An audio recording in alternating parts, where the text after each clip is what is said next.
Hi everyone. Um, I am back. I am really excited to make this video just to share an update, bit about where I am and what I'm creating, and just also wanted to pop in to say hi. First, I wanted to share that I have a new writing up. I wrote a short memoir, what I call a memoirette, about my divine prophetic encounter with Willow Smith and the connection that we shared, the beautiful, beautiful connection and transformative friendship that we shared together, and how I was impacted as a human being through that connection in many different types of ways. I wrote that piece and I published it 2 days ago, so April 29th. It was exactly 1 year after the featured photo had been taken. So the photo that is published along with the piece was taken on April 29th, 2018, and I published it on intentionally on April 29th, 2019. So that piece is available. There is a 3-page excerpt available on my website, which I'll link you to below. And the full piece is actually quite a lot longer. It's about 30 plus pages, and it's very in-depth, just about sharing my own truths and my own experiences, and yeah, just the beauty of the connection. I am in the process of publishing that writing and also publishing other writings. I usually write shorter pieces, and I, over the past couple of years, have gotten into writing much longer, richer, more in-depth pieces that I want to create into books, short books, multimedia ebooks as well, that are enriched with video and photos, and that are more interactive than just my writings, and books that I design myself. So I'm preparing myself to learn InDesign. So Adobe InDesign is a software, it's a publishing software that authors can use to design their books. I'm preparing myself to begin lessons so that I can learn how to wield the program and create the writing about Willow and other writings that I've already created, that are, you can find in my shop, that they're not technically up for sale, but they're going to be. And also writings that I do in the future will be made into ebooks as well as printed books. So all of it is just so that I can begin to self-publish independently and get my creations and my voice out there in this format. So I started a writers fund where you can donate. You can find the link to my PayPal donation below in the description box, and it's also, all of them are also available on my website. Receiving some financial support would really help me to be assisted with the costs of software and the costs of lessons. Also, I mean, I do a lot of photo shoots in conjunction with my writings, and there's other investments associated with like all of the art that I'm doing. But this is specifically also just for writing. Also, I take a lot of time away from more paid work currently to write these pieces.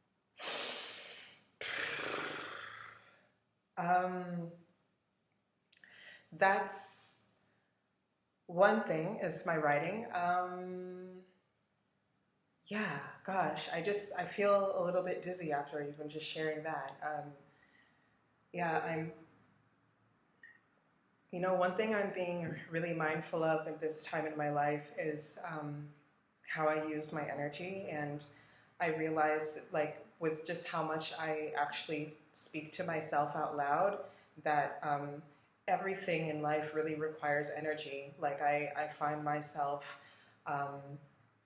feeling winded after, after speaking, even just to myself or speaking to another person or going out and doing like daily activities. And so I think that it's really important to be mindful about where my energy goes, because what I'm realizing more and more is just that what's required of me to um, step inside of my greatest visions for myself in this lifetime and all of that which I'm meant to do, and just stepping more into my purpose, becoming who I'm meant to be, doing what I'm meant to do.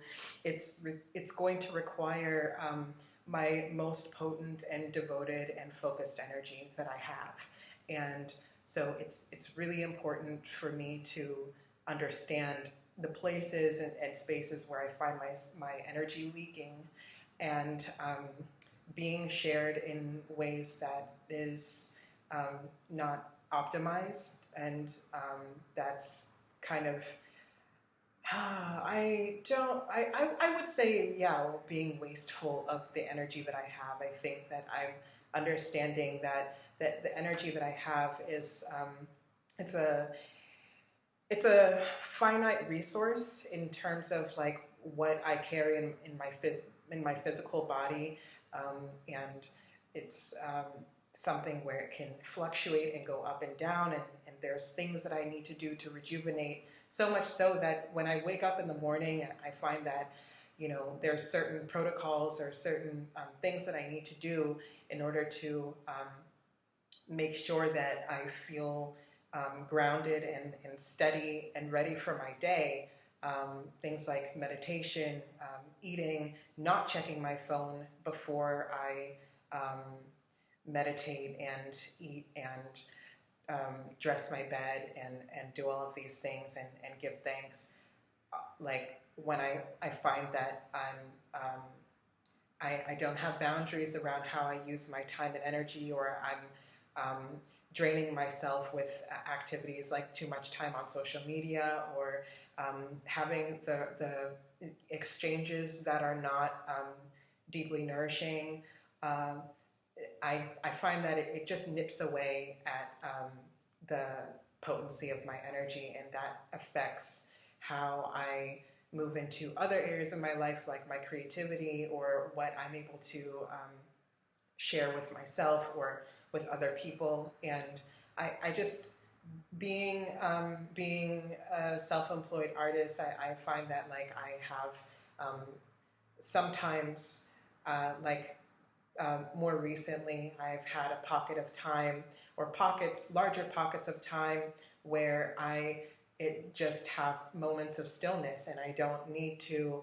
I have a lot of time to myself, and I want to give myself and the things that are most important to me in life the highest quality energy possible. And so I'm realizing what's required of me to do that, and just the amount of I would say focus, but not in this kind of like hyper masculine sense of like those commercials that tell you like you need to focus and have discipline and like all of those things. But it's more of in this way of just refining the little ways and the detailed ways in which I use my energy, and also having a lot of space and time for reflection and rejuvenation, and refining like the little ways that I also take care of myself with how I eat and how I just being mindful of everything in life, I think, which is already what I do, but I'm seeing some of my weak spots, and we all have weak spots. We all have areas where we can improve. I've been going through a lot of transformation on the inside, especially within the past several months. It's beginning to lighten up a lot more now, perhaps also because of the springtime, but I think that it's been a journey, and I think that I've had some revelations in my life that have led me to learn a lot about myself and my own insecurities, as well as like especially pertaining to the personal relationships and how they've reflected those the personal relationships in my life and how they've reflected a lot of those insecurities. And um, I've really been digging really deep into myself to liberate myself from a lot of those things, and to also have a lot of compassion for myself, and to just see myself a lot, and hold myself in these moments just as I would. Um, I, the small fuzzy animal who is completely innocent and who has just is a pure being and who I love unconditionally. And that's the fuzzy animal analogy is the best way that I can describe how I remind myself to have love and compassion for myself in moments where I could easily just beat myself up or say nasty things, about myself. Is just I love myself and try to think of myself as a soft, fuzzy animal, because that's exactly what I am. That's what we all are. We're animals with hair on our heads, or some people have no hair, whatever. We're animals, and we're just finding our way, and um, we're just being human beings. Also helps me extend that compassion to other people and understand that everybody is just on their own path and everyone is just doing their best. So I feel like I've hit a lot of those points, a lot of those weak spots emotionally as well, and it's really helped me on my healing journey to just understand like the areas that I need to work on. I always parallel my emotional healing journey, my emotional and spiritual healing journey to um, the healing journey that I have as a dancer, because as some of you might know or might not know, I have taken some time off from my pole dance training for the past several months, and to continue dancing, but I am also focused on healing my body. So I'm not training pole dancing. It took so much time for me to tear myself away from pole dancing, but it happened also quite naturally. After I moved to Berlin, I had to sell my pole to move to Berlin, and I realized that there were several small injuries that I had in my body that I have had for years, that kind of collected themselves throughout my body. It's more like pole dancing exaggerated or accentuated them, or sometimes the way that I was training, I already had muscular imbalances or postural alignment imbalances in my body that led to those injuries because of the impact of my training onto my body. And so I ended up having these small injuries that were small enough that I could continue dancing and continue moving if I wanted to and work around them. But and I can still work around them because I'm still a very strong dancer and I still dance. But they were small and powerful, and they were so powerful that the times that I would try to advance in my training, I had to they could completely be debilitating, or I wouldn't be able to get as far as I wanted to be. There was always like some kind of moment where I would hit the wall, and they would limit me in terms of where I wanted to go ultimately and what it is that I wanted to do. And I knew, and I always knew deep down, that if I could choose to ignore my injuries and I could build a career based off of, the progress that I make working around them. But in order for me to really get to where I wanted to be and really step into the vision of the dancer, of the artist that I want to be, and to reach the skill level and the athleticism that I want to reach, I would really need to commit to my healing and heal completely and fully. And if there was any kind of injury left, it would have to be brought along with me and nurtured in a healing space along the way. There is no way that I could just ignore it and leave it alone. And that's the same exact thing with my the injuries that I've dealt with on the inside with my emotional body. There's no way that I can really get to where I want to be in life and manifest all of the beautiful visions and the the home, the lifestyle, the relationships, everything that I want and deserve in my life without a process of deep healing and transformation.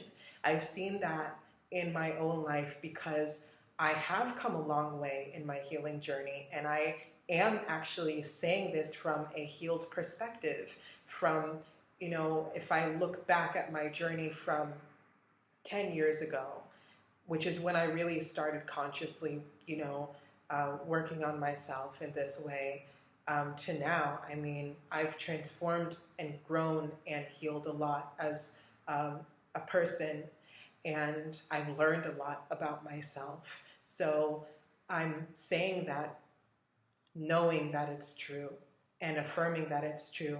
And so I just know that what is required of me in order to step into all that I'm asking for and all that's meant for me, all that's waiting for me, is that I need to really, continue to work on myself on the inside and do that inner work that I need to do, that I've been doing, because I've seen it myself. It doesn't matter. It doesn't matter what kind of success you have on the outside, or what kind of success that I would have on the outside. I just know that what's most important is that when I get there, I really want to be able to enjoy all of the success and all of the bounty that I have in my life. And actually, that starts with enjoying the success and the bounty that I already have in my life, because I already have quite a lot. And it comes with seeing myself and seeing the beauty and the divinity inside of me right now. It's not going to be something that I have to earn. It's not going to be something that comes later. It's something that's already here right now.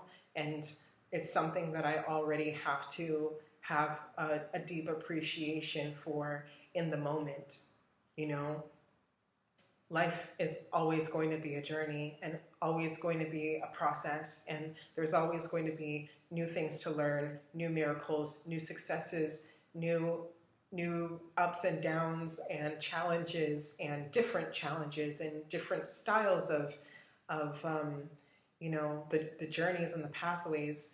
But I feel like we just have to learn the art of living, which is that space of groundedness that we have within, where we learn the way. We have some sense of the way that we navigate, or this intentional space that we carve out for ourselves, that remains consistent throughout our journey and throughout those changes that happen in our lives. So I feel like I feel very blessed to be where I am, and I welcome everything that's going on, with everything that I'm feeling, all of the bounty and the beauty that I feel inside of myself, and the confidence that I have, and the areas of weakness and insecurity that I might be working on. I welcome it, and I just affirm it as being a part of my journey, and that everything is right and nothing is going wrong, So yeah, yeah, it's also really emotional just to share that. But you know, we're all gonna find our way, and we're all gonna make it. You know, we're all gonna find our way, and we're all gonna make it. Um, yeah, yeah, I really believe that. Yeah, I'm. Other than that, I'm. What's been going on with me. I am here. I'm still in Berlin 1 year later. Woot woot. Yeah, I'm here 1 year later, and um, this in 2 days it's gonna make my 1 year anniversary in Berlin. From the day that I completely, like, I packed up 2 suitcases, one of which I'm still looking at in the corner, and I booked a 1 week Airbnb and I came here and everything worked out right away without me really like having been here and known anybody. And I just turned in an application yesterday of another thick packet of documents and materials as a part of my process for being a part of the artist health insurance scheme, and so I can renew my visa. So I'm in the process of renewing my visa this year, and what I love about this process is that um, I have a artist visa in Berlin, and um, every year or every so often, or the things that I'm doing right now with applying to get into some of the health insurance schemes, because it's actually you have it's illegal to be here without health insurance, especially if you're an expat. Um, the process of like obtaining all of these documents and what they ask for, they're asking for like contracts and like future work as an artist future work arrangements and contracts and invoices of everything that you're doing, so that you can prove to them that you are indeed a working artist, that you earn what you say that you earn, and that you are moving forward with your career. The beauty of that is that as much as it's been a lot of work to gather these documents, um, it's really called me to have to make a decision about my life, and have to make a decision about whether or not, if I'm going to stay here, then this is what you need to do, and these are the things that are required. And uh, you know, about 2 years ago, or 2 years ago, when I was in LA, I decided for myself that I didn't decide, but I was kind of pushed into just being a working full-time artist because I didn't find a job as I thought that I needed to.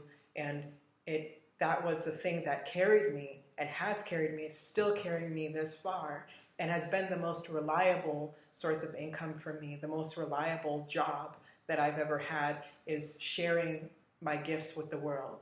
And so it's been up to me to figure out how to do that in a sustainable way, and in a way that also supports the visions and the creative projects that I need to do in order to the creative projects that I do that may not be earning money immediately, but that might, or that will earn money in the future. And so it's just been a journey for me. But what this process of having to, show up at the visa office with all of these documents and get like a official stamp from like a tax advisor, and like, get my health insurance sorted out and be part of like the social benefit for artists, like all of this work that I'm doing, a big part of it is, this is great for me because it helps me stay accountable to myself and stay accountable for all that I say that I'm going to do, is that I actually have to put pen to paper and actually have to reach out and reach beyond my comfort zone and make connections and actually do the real work, so that I can bring that back to them, so that I can stay here and continue my life. So I really appreciate that, even though there have been so many times that have that the process has felt very daunting and intimidating, and I had no idea how I would, keep up with all of it. But I'm harnessing it, and one thing that has helped is just that I've had the courage to say yes and to continue saying yes, even in the face of enormous doubts and fears and information that I received telling me that it's not, that this is out of my range or out of my reach. I've still had the curiosity and the courage to open up and just see if it's truly possible for me to do what I want to do and to continue to sustain myself. And it's always led me further and further and further. So I think that a lot of, I get a lot of this thing about being brave. And it's like, dude, I have fears and worries and things like that all the time. I mean, literally when I released my writing a couple of days ago, it was scary. I mean, of course I was going to do it, but it doesn't mean that all of this is not feeling risky or vulnerable or scary at times. But I have to work through my own fears, and a lot of times I have to go into things with my knees knocking. Thankfully, I've had a lot of preparation with all of this, with just life experience, and there's a lot of bounty that's come with choosing my path and choosing to move forward with sharing my gifts with the world and sustaining myself from that, and moving to Berlin and moving to LA and moving, all of these things have strengthened that muscle of courage and strengthened that muscle of making decisions in full faith and falling off the cliff and, with faith that a cloud will catch you. It's just strengthened that. And I do believe that courage and faith are muscles that you have to work and strengthen just like anything else. I don't think that, I think that, in order to build courage and faith, you have to just take a little step, and then you can practice that little step, and then you take another bigger step, then you practice that, and pretty soon you are living completely differently with a whole new mentality. But it's something that you have to practice. And I've had a lot of practice through, situations in my life that have pushed me, and also when I've had to really make clear choices for myself in honor of who I am and what I choose to do in life. So I just wanted to say, I wanted to share all of that. I'm very appreciative of who I am at this point in my life and all that I'm doing, and I'm appreciative that I have this platform where I can share with all of you and connect with all of you, with people who support me. Thank you so much to those who have supported me on my journey thus far. Thank you so much to those who have supported me also in my times of need on this journey, and who have believed in me and who have been a beacon of light for me when I couldn't find that light within myself. Again, I'm in that practice of also holding myself in the light. And so I always appreciate those who show up as signs and symbols of that reflection of that which is inside of me. So thank you so much for being here. Thank you for watching this video and sharing space with me. Berlin is really beautiful, and it's a beautiful day, so I want to go out and enjoy my day. But please feel free to follow me on Instagram. That's my main platform right now, as well as my website. I will be sharing some of this video for the first time on IGTV, so tune in for that, or you can watch it here, whichever. But thank you for being here and for being on this journey with me, and I love all of you, and I appreciate you so much. Thank you. Peace.